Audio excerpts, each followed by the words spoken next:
सकल बंजारा समाजाच्या वतीने संपूर्ण महाराष्ट्र म्हणजे राज्यव्यापी चर्चासत्राचं आयोजन आज इथे करण्यात आलं होतं आणि महत्त्वाचा विषय असा होता की 17 तारखेला जो बंजारा समाजाचा मोर्चा मुंबईमध्ये निघणार होता त्या मोर्चाला सध्या स्थगिती देण्यात आली असून येणाऱ्या काळामध्ये संभाजीनगर, त्यानंतर नागपूर आणि त्यानंतर मुंबई असे 3 टप्पे आम्ही ठरवले आहेत आणि आज या बैठकीला आमचे काही महंत, त्यानंतर आमचे काही आमदार, मंत्री या सर्वांची अनुपस्थिती होती।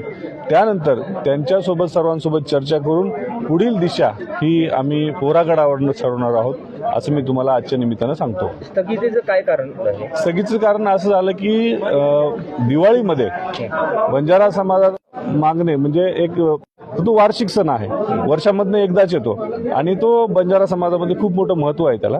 त्यामुळं दिवाळी झाल्यानंतरच ह्या गोष्टी आम्हाला मुंबईमध्ये करायच्या आहेत आणि त्यासाठी आज आम्ही सर्वानुमते हा निर्णय घेण्यात आला आहे की 17 तारखेचा जो मोर्चा आहे तो तात्पुरता स्थगित करून पुढील तारीख जसंही सर्वांशी चर्चा होईल त्यावेळेस आम्ही जाहीर करून सर्व प्रसारमाध्यमांना आपल्या माध्यमातून कळवूयात। धन्यवाद।